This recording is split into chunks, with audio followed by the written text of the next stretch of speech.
오늘 우리 3일 가족이 함께 예배드리는 다섯째 주일에 함께 드리는 예배 복된 주일입니다. 오늘 말씀을 아주 특별한 말씀을 전하려고 합니다. 목자 훈련 때 어느 목자가 주일학교 부장인 목자가 주일 학생이 천주교에 대해서 물어보는데 어떻게 대답해 줘야 됩니까?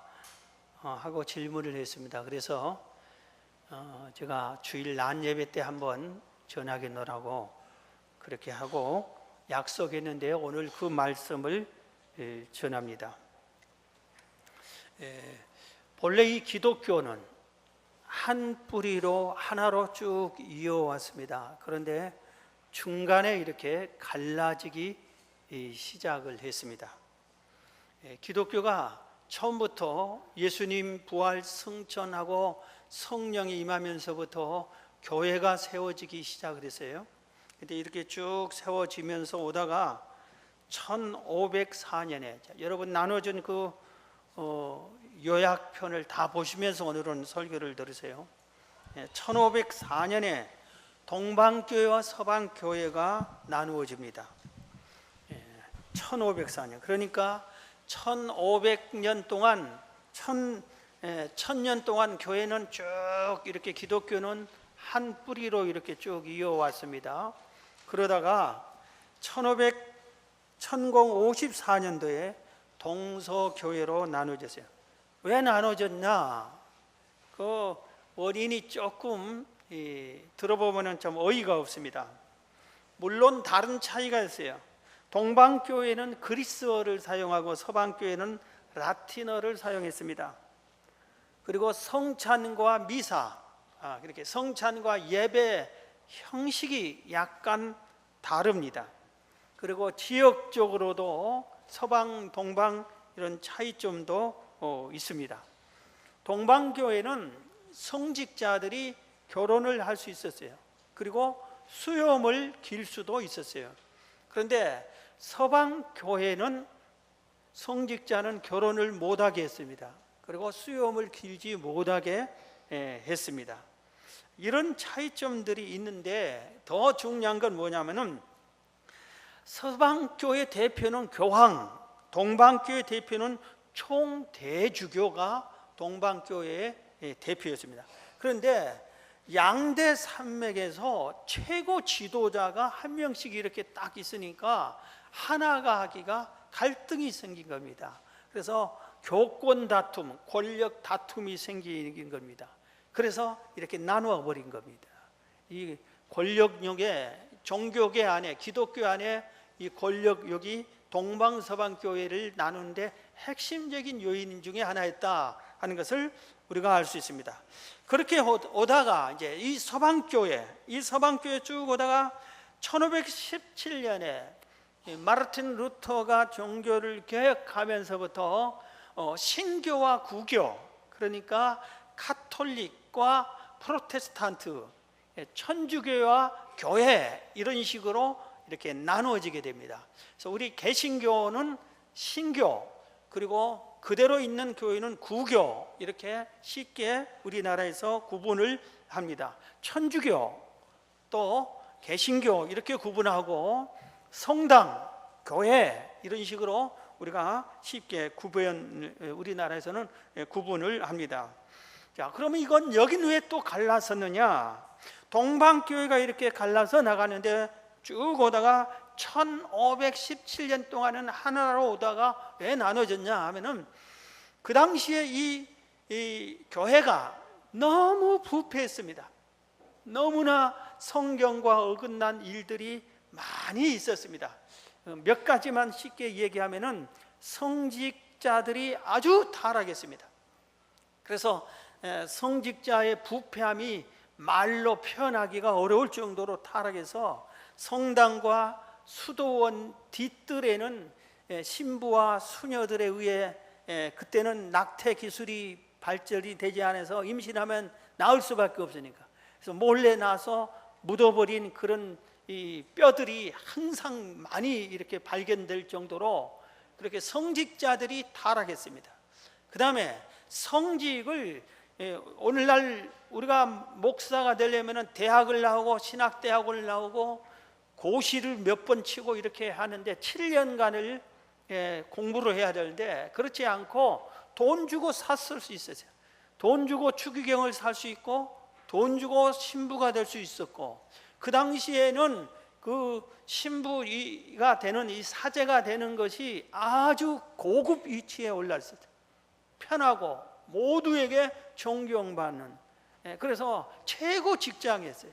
그러다 보니까 그것을 돈을 주고 사는 그런 것이 놀라운 일이 있었어요. 더 큰 것 중에 하나가 면죄부를 판매해 가지고 면죄부를 사기만 하면 무슨 죄도 용서된다는, 이건 이따 나중에 좀 설명하겠습니다. 이런 것들로 비롯해서 너무 부패합니다. 그래서 일부 뜻 있는 사람들이 우리가 성경으로 돌아가자, 성경대로 살자, 바르게 하자고 교회를 개혁하자 해서 종교 개혁을 일으킵니다.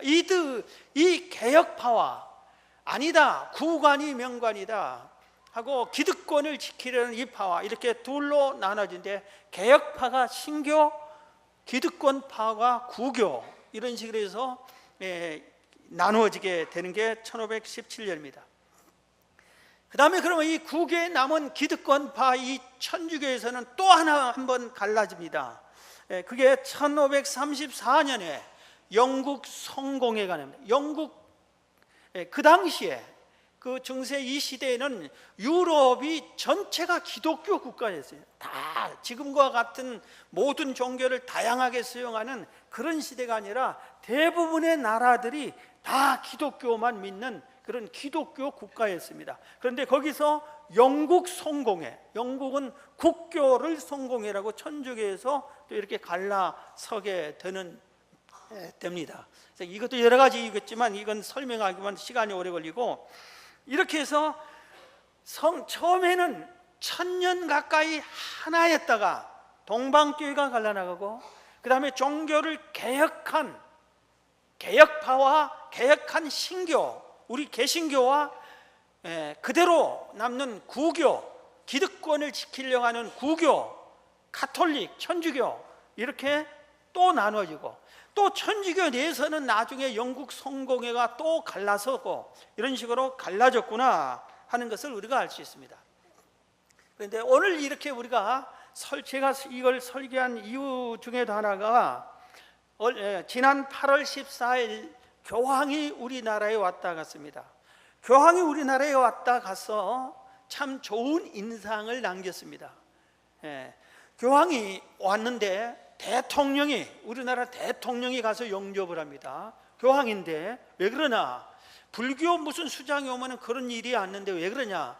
그것은 교황은 로마 가톨릭, 이 교황청은 이탈리아 안에 로마에 있는 로마 베드로 대성당 중심으로 조그만한 거기에 있습니다. 그런데 이곳을 전 세계가 하나의 국가로 인정을 합니다. 정식 국가로 인정을 전 세계가 해주는 겁니다. 그렇기 때문에 교황이 오면은 그 국가의 수반과 같은 교황이 오니까, 예를 들어서 미국 대통령이 우리나라 오면은 우리나라 대통령이 영접하고 국빈으로 모신 것처럼 교황의 국가의 수반인 대통령과 같은 교황이 오기 때문에 영접하는 겁니다. 그 어느 나라 가나 불교 나라에서도 그 나라를 가게 되면은 서로 오라 그러면 가겠다, 그게 합의만 되면은 가면은 대통령이 와서 최고 수반이 와서 영접하게끔 되어 있어요. 왜? 국가로 인정하니까. 그래서 우리나라에서도 이 교황청과 대사를 교환을 하고 있는 것입니다. 그래서 국빈으로 영접했구나 하는 걸 우리가 알아야 되는 것이고, 이 교황이 와서 참 좋은 일을 많이 했어요. 본래 이 국가 대통령 오면은 방탄차를 타야 됩니다. 혹시 누가 해를 끼치거나 총을 쏘거나 그러면은, 그래서 안 되기 때문에 우리나라에서 다른 나라 국가 수반이 목숨을 잃었다면 전 세계에서 우리나라가 최대 망신을 당할 거 아닙니까? 그래서 우리나라는 보호해 줘야 되는 겁니다. 그런데 국가에서 제공한 방탄차를 거부했잖아요. 그리고 조그만한 아주 소형차, 뭐 소울입니까? 그 차를 타고 다녔어요. 물론 헬기를 타고 다녔지만 차를 타고 다니는 그것은 그 적은 차를 타고 다녔어요. 아주 검소하게 행동하셨어요. 그리고 주무시는 것도 검소하게 한 곳에서 주무시고, 음식도 만찬은 2번인가 하고 다 검소하게 이렇게 드셨다고 그렇게 합니다. 그리고 가장 많은 것은 자기 모여서 이렇게 미사, 우리는 예배, 성경에 미사는 없습니다. 그러나 예배인데 이걸 천주교에서는 미사라고, 우리나라에서는 미사로 표현을 하죠. 그 미사를 드릴 때, 예배를 드릴 때 우리나라 일부 사람들은 저놈들은 간첩이야 하는 사람들까지 다 초청을 했습니다. 예를 들어서 제주 해군기지 반대하는 강정마을 주민들 초청했습니다.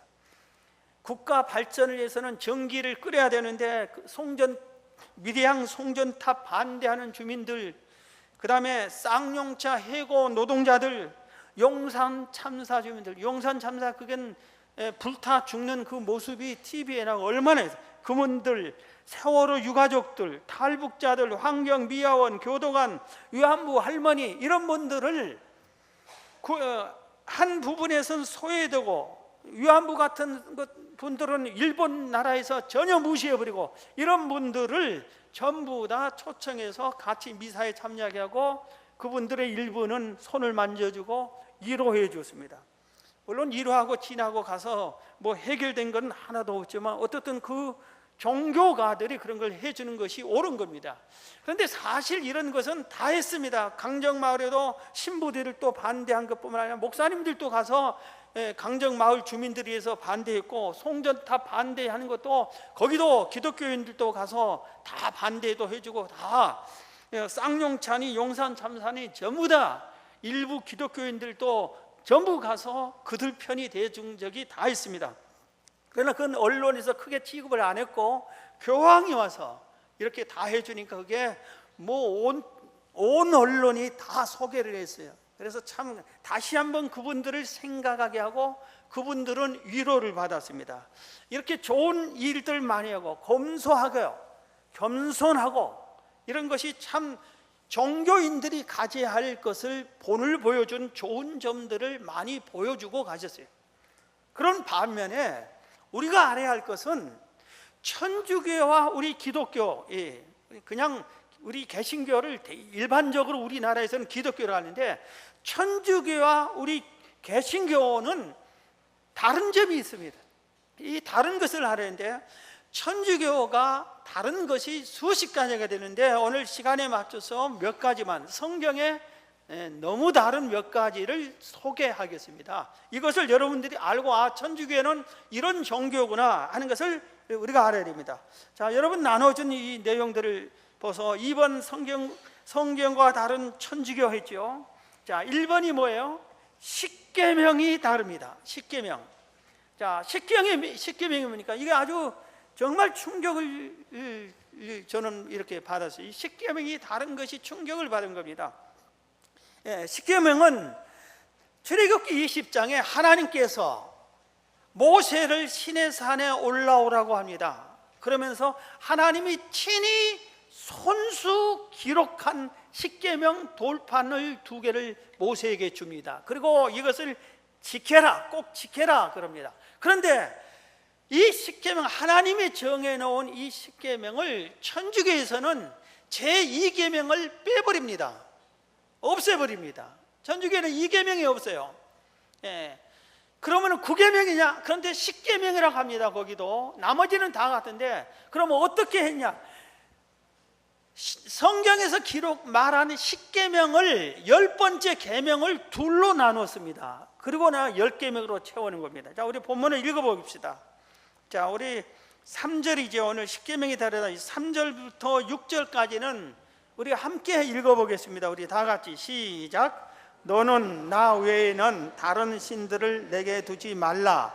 너를 위하여 새긴 우상을 만들지 말고, 또 위로 하늘에 있는 것이나 아래로 땅에 있는 것이나 땅 아래 물속에 있는 것에 어떤 형상도 만들지 말며 그것들에게 절하지 말며 그것들을 섬기지 말라. 나 내 하나님 여호와는 질투하는 하나님인즉 나를 미워하는 자의 죄를 갚되 아버지로부터 아들에게로 3, 4대까지 이르게 하거니와 나를 사랑하고 내 계명을 지키는 자에게는 천대까지 은혜를 베푸느니라.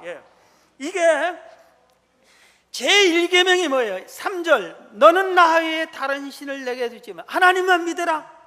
이게 1계명이죠. 2계명은 3절 4절을 해요. 2계명은 너를 위하여 새긴 우상을 만들지 말고 하늘에 있는 것, 땅에 있는 것, 바다에 있는 것, 어떤 형상을, 아무것도 형상을 만들지 말라. 그리고 그것들에게 절하지 말라. 그것들을 섬기지 말라. 이게 2계명이에요. 그런데 이 2계명을 없애버렸어요. 왜? 천주교에서는 형상을 만들고 섬기는 일을 하기 때문에 그 계명을 없애버린 겁니다. 그걸 섬기는 것이, 대표적인 것을 마리아를 우상으로 섬기고 있습니다. 그걸 섬기려고 없어요. 그래서 천주교 성당에 들어가면은 가장 눈에 띄고 가장 좋은 곳에 마리아를 만들어 놨어요. 전부 다 아무 형상도 만들지 말라 그랬는데 만들어 놔요. 그리고 만들어만 놓고 이게 마리아라고 소개하는 게 아니라 거기 가서 절을 하고 송호를 긋고 촛불을 켜놓고 그 마리아에게 기도를 하고 하나님처럼, 예수님처럼 섬기고 있습니다. 그래서 그것을, 이걸 2계명 놔두면 안 되겠다 싶어서 2계명을 재어버리는 것입니다. 그래서 2계명을 재어버리고, 그러면은 10계명 보세요. 10계명은 17절입니다. 우리 17절 다 같이 읽습니다. 이것은 한 계명이에요. 다 같이 시작. 내 이웃의 집을 탐내지 말라. 내 이웃의 아내나 그의 남종이나 그의 여종이나 그의 소나 그의 낙이나 무릇 내 이웃의 소유를 탐내지 말라. 이것은 하나예요. 10계명이에요. 성경의 10번째 계명 이거 하나예요. 그런데 이것을 둘로 내. 2계명을 없앴으니까 9계명을 할 수 없잖아요. 하나님은 10계명을 해서. 그래서 둘로 나눠서. 그래서 하나를 뭘로 하냐? 내 이웃의 집을 탐내지 말라. 그걸 정해요. 두 번째는 내 이웃의 아내를 탐내지 말라 하고 딱 정해요. 여기 보면 성경에는 내 이웃 집의 아내만 탐내지 말라는 게 아니라 남종과 여종, 그리고 소, 나귀, 이웃의 소유 모든 것도 탐내지 말라 다 했잖아요. 내 이웃의 집을 탐내지 마라 하면서 설명을, 아내나 남종이나 여종이나 소나 나귀나 이웃의 모든 걸 탐내지 말라 이렇게 해놨는데, 이것을 둘로 나눠서 내 이웃의 집을 탐내지 말라 9계명, 10계명은 내 이웃의 아내를 탐내지 말라 딱 이렇게 해서 10가지 채워서 10계명이라고 합니다. 그래서 이 성경과 다른 10계명을 천주교에서는 갖고 있다 하는 것을 우리가 알아야 됩니다. 두 번째, 천주교는 성경과 다른 것이 마리아를 우상으로 섬깁니다. 우리 제2계명을 없앤 걸 마리아와 성인들을 우상으로 섬기기 위한 것인데, 자, 여러분, 마리아는 누굽니까? 성경 마태복음에 아주 자세히 나왔어요. 그리고 복음서마다 자세히 나왔어요. 마리아는 누구예요? 요셉이라고 하는 남자와 약혼한 사이예요. 정혼한 사이예요. 약혼녀예요. 그런데 어느 날 천사가 나타나서, 가브리엘 천사가 마리아에게 나타나세요. 그러면서 뭐라고 그랬습니다? 너는 이제 아들을 낳을 것이다. 그리고 그 아들을 낳으면 이름을 예수라고 해라. 그리고 예수님은 온 인류를 죄에서 구원할 구세주가 될 것이다. 그렇게 얘기해 줍니다. 그러니까 마리아가 깜짝 놀라서 얘기하죠. 뭐라고 얘기했죠? 무슨 소리를 그렇게 합니까? 저는 약혼녀이지만 내 약혼자하고도 한 번도 이렇게 손도 만져보지 않은 사이, 모든 남자들과 관계를 가져본 적이 없습니다. 정을 나눠본 적이 없습니다. 그런데 내가 어떻게 임신합니까? 그럽니다. 그때 천사가 뭐라고 하냐면, 너는 사람으로 잉태된 게 아니라 성령으로 잉태된 거다. 하나님이 네 뱃속에 잉태의 씨앗을 심어준 거다. 그렇기 때문에 사람에 의한 게 아니다. 그리고 나서 그럼 그렇게 하겠습니다. 그러면서 이 여인 마리아를 가르쳐서 하나님의 은혜를 받은 자, 천사가 하나님의 은혜를 받은, 큰 은혜를 받은 자예요. 복된 여인이라고 표현해요. 그래서 마리아는 복된 여인이고 하나님의 큰 은혜를 받아서, 이 세상에 수많은 여인들이 있지만 예수님을 낳은 유일한 복된 귀한 여인이옵니다. 여기까지가 맞는 거예요. 그런데 천주교에서는 이 마리아를 우상으로 만들기 시작했어요. 자, 거기 보면은 1번이 뭐예요? 무죄 잉태설이라 했어요. 마리아는 죄가 없다고 그랬어요. 처음부터 그런 게 아니에요. 1854년 교황 비오 9세가 세계 모든 천주교 지도자들과 함께 의논을 한 후에 마리아는 죄가 없다고 합시다. 우리 동의하십니까?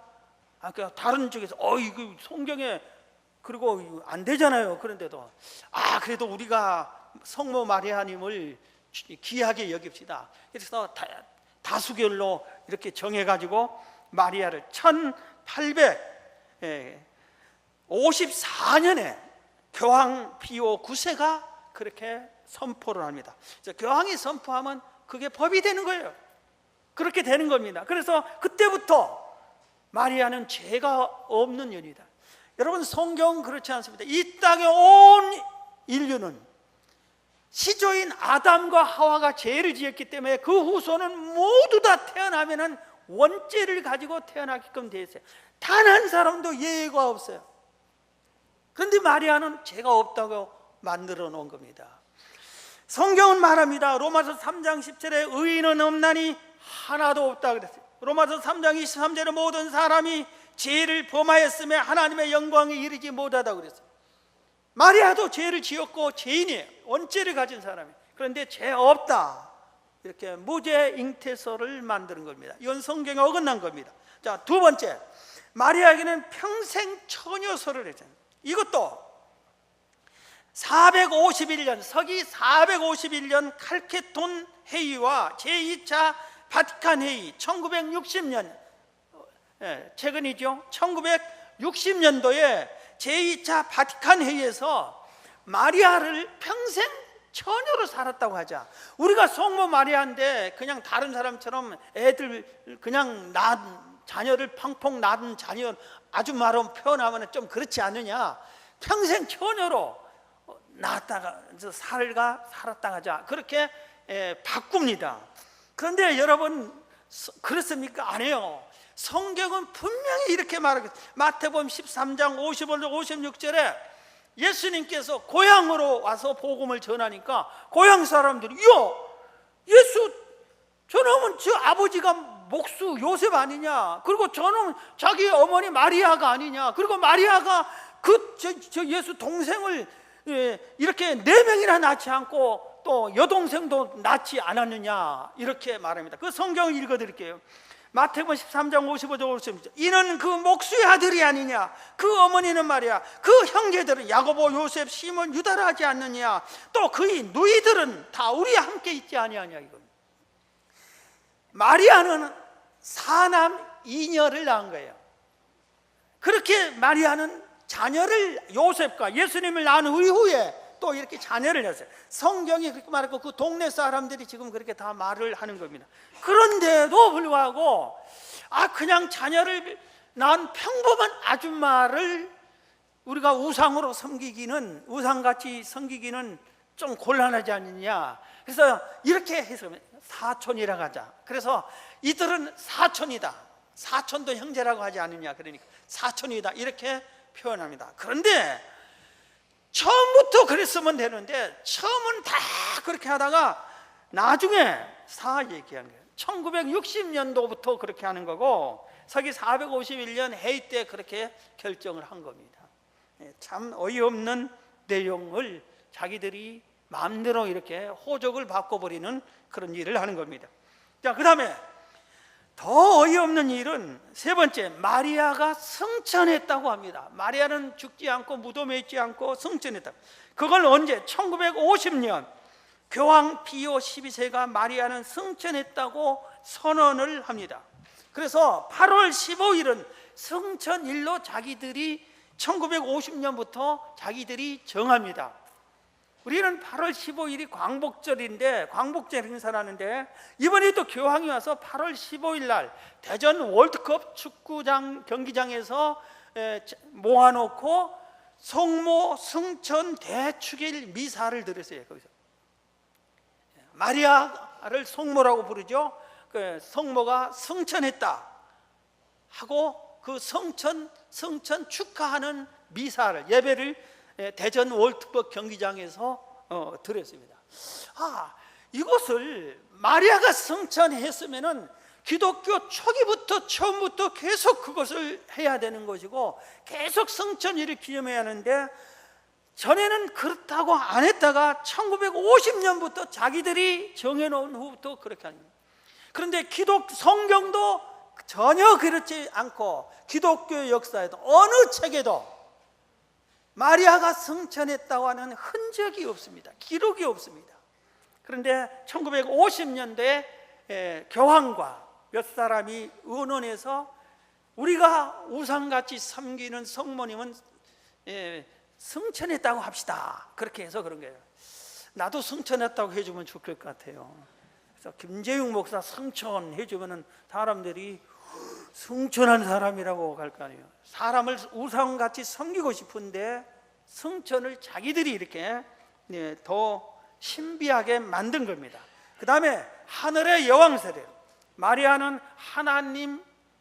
하나님의 어머님이라고 그렇게 부릅니다. 천주교에서는 마리아를 하나님의 어머니라고 부릅니다. 그리고 마리아는 하늘나라 여왕이라는 자리에 앉아 있다고 그러면 여왕으로 표현합니다. 참 하나님이 곤란하게 계세요. 하나님의 만왕의 왕이신데 여왕님이 계시니까 이 여왕님을 어떻게 하나님이 섬겨야 할지 이해가 안 가는 거예요. 그래서 하늘의 여왕으로 지금 천주교에서는 지금도 그렇게 다 가르칩니다. 그리고 마리아를 숭배하기로 결정한 것은 처음부터 그런 게 아닌 거 아닙니다.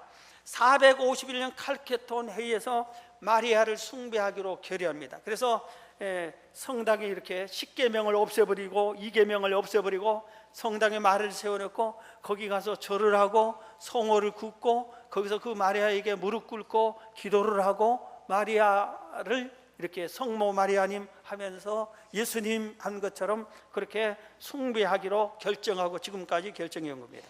그래서 마리아를 우상으로 섬긴 것이 성경과 완전히 어긋났다. 세 번째입니다. 연옥서를 전파합니다. 성경은 천국과 지옥만 있다고 성경은 가르칩니다. 그런데 천주교에서는 연옥을 만들어 놓습니다. 연옥이 있다. 그래서 사람이 죽으면은 선한 일을 많이 한 순결한 사람이 죽으면은 즉시 천국 간다. 그러나 큰 죄를 지은 사람은 지옥으로 간다. 그런데 적은 죄들을 적당히 지은 사람들은 연옥으로 간다. 그러면 연옥은 어떻게 되느냐? 연옥에 간 사람들의 후손들이 이 땅에서 선한 일을 많이 하고 금식을 많이 하고 구제를 많이 하고 그 영혼들을 위해서 헌금을 교회에다가 많이 바치면은 연옥에서 천국으로 옮겨준다. 이렇게 합니다. 이것은 무슨 돈을 모으기 위한 방법으로 하나 이 연옥서를 제기한 겁니다. 이따 면죄부에서 설명을 더 해드리겠습니다. 그 다음에 이게 전부 성경과 옳지 다르다 이겁니다. 자, 교황보호설, 네 번째 교황보호설입니다. 교황은 죄가 없는 사람이다, 오류가 없는 사람이다 하고 정하기 시작을 한 겁니다. 아마 추기경들과 교황은 우리 교황님은 죄가 없다고 무엇을 정합시다.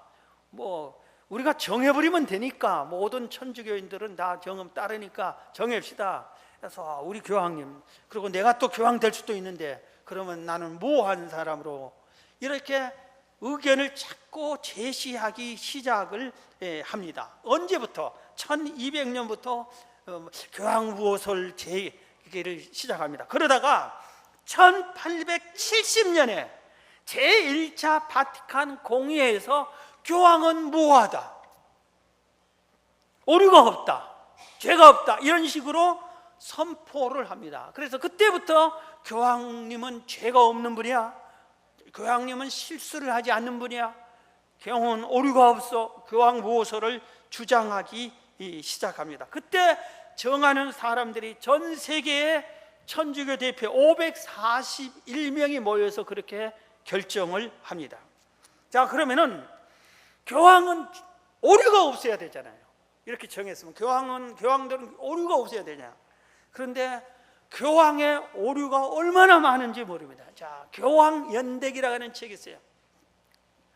최근에 제가 이 설교를 준비하기 위해서 저도 몇 가지 책 사면 그 책도 샀는데 책이 이렇게 두껍습니다. 교황 1대 교황을 베드로를 1대 교황으로 합니다. 그래서 성경은 베드로를 교황으로 한 적이 없죠. 교황이라는 단어는 성경에 없습니다. 성경에 목사는 있어도 교황은 없어요. 그런데 베드로를 1대 교황으로 자기들이 정합니다. 그러면서 지금까지 약 300명 정도의 교황이 300대 이상으로 이렇게 이어오는 걸로 정해놓습니다. 그것을 1대부터 끝까지 지금 이번 현 교황까지 행위를 옳은 일, 잘못된 일을 다 기록해 놓은 책이 있습니다. 그 책을 기록한 사람이 25년간 자료를 수집해서 이번은 이 바티칸 교황청에서 도서관에서 근무하기도 했어요. 그리고 세 분의 교황을 직접 교제를 나누면서 그 교황으로부터 과거 교황들의 전해인 얘기를 다 전해 들었어요. 그리고 모든 자료를 교황청에 있는 도서관에 기록된 회의록 모든 것들을 기록을 하면서 그것을 다 분석해서 정해냈습니다. 그래서 우리나라 초대 왕부터 그 행적을 기록해 놓은 것처럼 교황의 1대부터 300명이 넘는 교황들을 쫙 기록해 놨어요. 그 중에 오류가 엄청나게 많습니다. 교황들의 오류가 몇 분을 소개합니다. 서기 900년경에는 7년 동안의 교황이 6명이나 바뀝니다. 한 번 교황하면 죽어야 교황이 끝납니다. 그래야 새 교황을 선출합니다. 그런데 7년 동안 6명의 교황이 막 바뀌어. 왜 그러냐? 죽이는 겁니다. 내가 교황하려고 교황을 죽여버리는 겁니다. 그리고 죽여요. 그러니까 살인자가 교황이 되는 거예요. 감옥에 갇혀버린다. 그리고 자기가 교황 되는 겁니다. 이런 식으로 7년 동안에 6명이나 교황이 바뀝니다. 그런데 보세요. 115대 교황 테오도르 2세는 첩을 두고 사생활을 낳았어. 교황은 첩을 두고서는 안 되잖아요. 결혼도 안 해요. 첩을 두고 사생활을 낳았어. 130대 교황 요한 12세는 엄청난 사람이에요. 교황청에 창녀들을 날마다 끌어들였어요. 그리고 간음을 일삼다 간음하다가 죽습니다. 처녀, 결혼한 아녀자, 과부 닥치는 대로 간음죄를 지다가 이 사람은 간음죄를 짓다가 그 남녀 정을 통하다 죽는 병이 있어요. 그런데 마비병인가 그것을 걸려서 8일 만에 죽습니다. 그 책을 보면 그런 참 더러운 교황입니다. 143대 교황 베네딕토 8세는 뇌물을 주고 교황을 사버립니다. 교황직을 돈을 주고 삽니다. 자, 그 다음에 177대 교황 인노첸시오 3세는 얼마나 극악무도한 교황인지 모릅니다. 십자군을 일으켜가지고 100만 명 이상을 사람을 죽였습니다. 교황 23세는 변태 성행위자예요.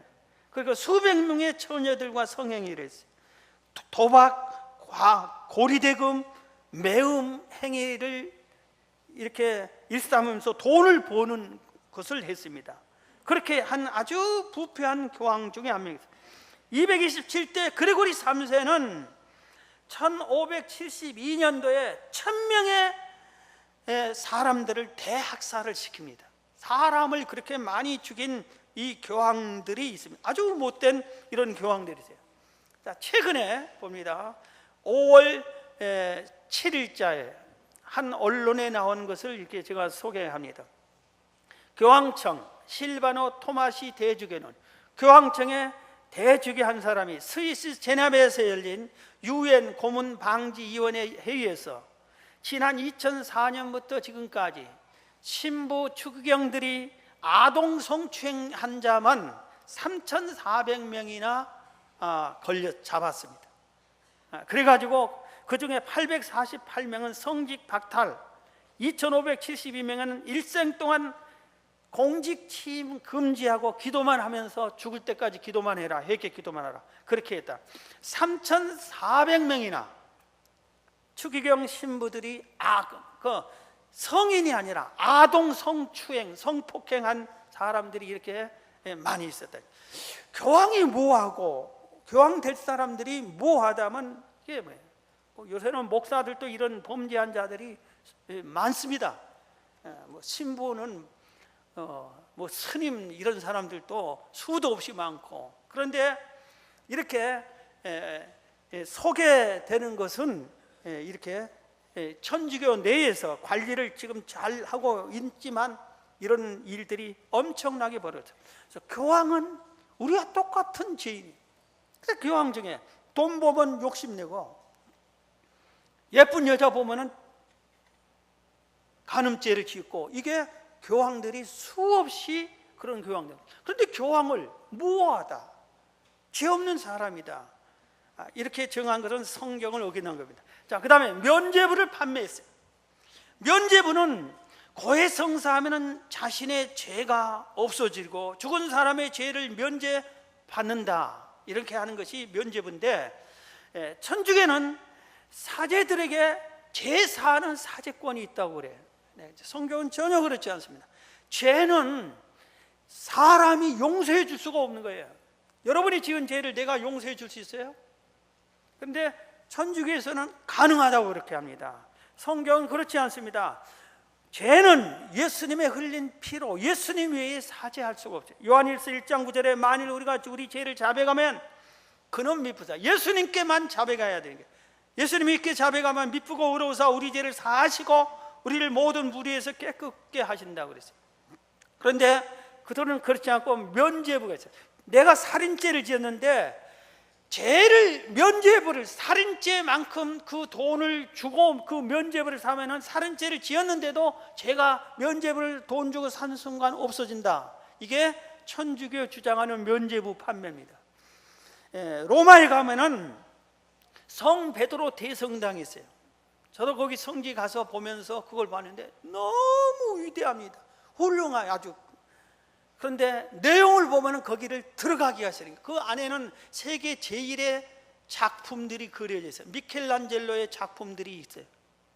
천지창조, 뭐 미술책에 나오는 천지창조 장면 그림들, 여기에 벽을 그리게해서 계속 이렇게 쳐다보니까 목 디스크가 걸리면서도 그리면서 그 작품을 이렇게 하나님께 바친다는 의미로 이렇게 그리고 이렇게 했는데, 사실은 이 작품이 사기쳐서 지은 건물인 것 같은 거예요.